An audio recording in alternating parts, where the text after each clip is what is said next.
ടിന്റുമോനെ കാണാനില്ല. ദേ ഒന്ന് ഓടി വന്നേ. ടിന്റു മോനെ ടിന്റു. നിങ്ങൾ ഇന്നലെ അവനെ വഴക്ക് പറഞ്ഞപ്പോഴേ എനിക്ക് തോന്നിയത് അവൻ നാട് വിട്ടു പോകുമെന്ന്.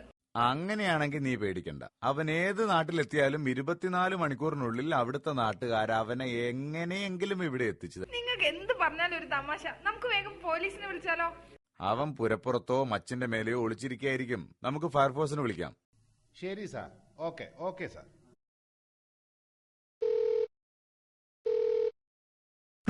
ഹലോ ഹലോ ഹലോ സാർ, എന്റെ പേര് ശരത് കുമാർ. ഞാൻ ലഡാക്ക് ബാങ്കിൽ നിന്ന് വിളിക്കുകയാണ്. കാര്യം എന്താന്ന് വെച്ചാ വേം പറ. സാറിന് വല്ല കാർ ലോണോ 2 വീലർ ലോണോ വേണോന്നറിയാൻ വിളിച്ചതാ. എടോ, ഞാൻ സ്കൂളിൽ പഠിക്കേണ്ട കുട്ടിയാ. ഒരു സൈക്കിളിന് ലോൺ തരുമോ?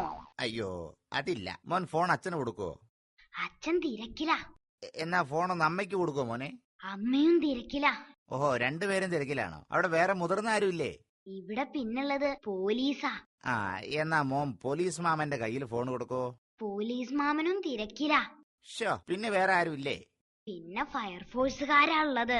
എന്നാ മോനെ അവരിൽ ആരെങ്കിലും ഒന്ന് വിളിക്ക്. ഈ അങ്കിള് സംസാരിച്ചോളാം. ഫയർഫോഴ്സുകാരും തിരക്കില. ഷേടാ, ഇതെന്തൊരു കഷ്ടായി പോയി. മോന്റെ അച്ഛനും അമ്മയും പിന്നെ അവിടെയുള്ള പോലീസുകാരും ഫയർഫോഴ്സുകാരും എല്ലാവരും തിരക്കിലാണോ? എന്താ എല്ലാവർക്കും ഇത്ര വലിയ തിരക്ക്? അവരെല്ലാവരും ഈ വീട് മുഴുവൻ എന്നെ തിരഞ്ഞു നടക്കുകയാ.